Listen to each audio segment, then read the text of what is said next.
O senador Flávio Bolsonaro disse hoje, em audiência lá nos Estados Unidos, que o pior momento possível para a imposição de tarifas sobre produtos brasileiros é o período pré-eleitoral. A repórter Alessandra Freitas detalha as informações direto de Washington, ao vivo conosco. Boa tarde novamente, Alessandra.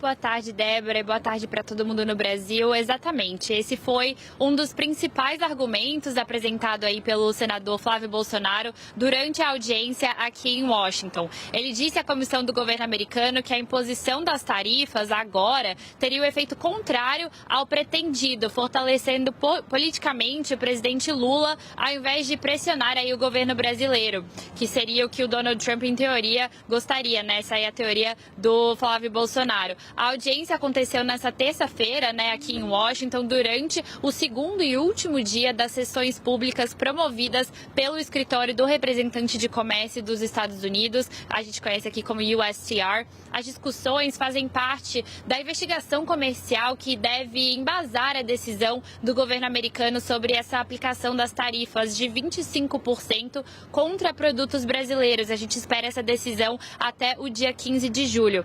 Na abertura aí da sua fala, que teve cerca de 5 minutos, Flávio pediu à comissão que não imponha essas tarifas, que preserve o PIX e mantenha aberto o caminho da negociação com o Brasil. Ele lembrou que ele mesmo já havia levado esse pedido ao presidente Donald Trump, ao vice-presidente J.D. Vance e ao secretário de Estado Marco Rubio. Ele também disse que recentemente enviou um documento de 86 páginas ao governo americano, justamente abordando esse mesmo assunto, né, trazendo esses mesmos argumentos. Nesse documento, durante a sua fala, o senador defendia o adiamento das tarifas para depois das eleições brasileiras, sob o argumento de que uma decisão agora poderia beneficiar politicamente o presidente Lula.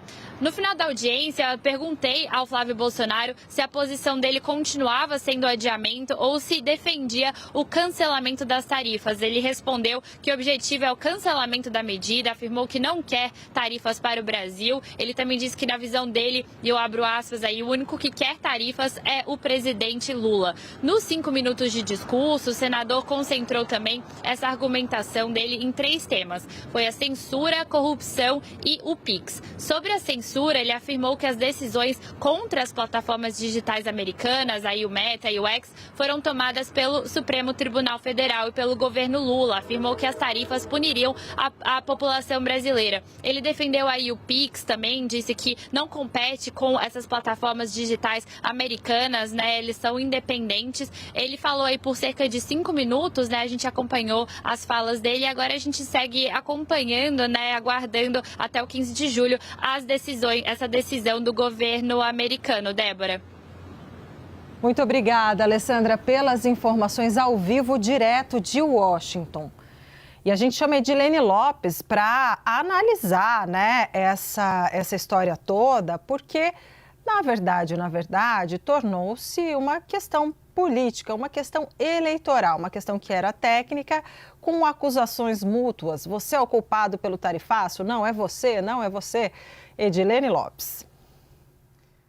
Pois é, Débora, no final das contas, o senador Flávio Bolsonaro não retrocedeu, não pisou em ovos, manteve o tom político, manteve o tom da carta da semana passada, apesar da repercussão negativa que ela teve, apesar do temor da indústria de que esse tom político pudesse ocasionar algum problema nessas negociações que ocorrem no momento entre o governo brasileiro e o governo americano e nessa tentativa do próprio setor privado durante a audiência de convencer os Estados Unidos à não aplicação dessas tarifas. Então, Flávio Bolsonaro ativou, colocou no on o modo corrida eleitoral, foi lá e fez o seu discurso político, responsabilizando completamente o presidente Lula, não citou nominalmente, mas é claro, também tem uma referência ao Supremo Tribunal Federal, porque ele citou o caso das Big Techs, ou seja, o que interessa aos Estados Unidos. A gente vem trazendo em algumas análises aqui nos últimos dias a preocupação do governo brasileiro, que não consegue entender exatamente o que quer o governo americano. No discurso de Flávio Bolsonaro, uma dessas questões fica clara, e a gente já sabia disso também, ele cita a história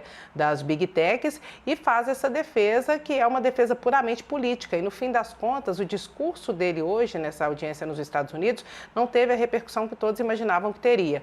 O próprio setor privado fez a sua defesa mais técnica, ele fez a parte política, fez questão de também fazer uma marcação em relação ao irmão, apareceu com Eduardo Bolsonaro ao lado, isso também dá um recado político, ou seja, vamos continuar fazendo o nosso discurso e o nosso enfrentamento, e assim terminou o dia. No fim das contas, ele fez o que quis, a indústria acabou escalando, porque tinha aquele setor um pouco mais crítico, que estava com temor do posicionamento do Flávio Bolsonaro, e é o famoso vida que segue. Ele está fazendo política, vai fazer política eleitoral, está usando dessa relação que tem com os Estados Unidos e simplesmente, a despeito do que disse o setor produtivo, ele seguiu. Significa também que, é claro, e a gente sabe, ele tem certo apoio desse setor, de uma ala dos industriais brasileiros e dos empresários, e está contando com isso e seguindo o plano dele, sem olhar para trás. Débora.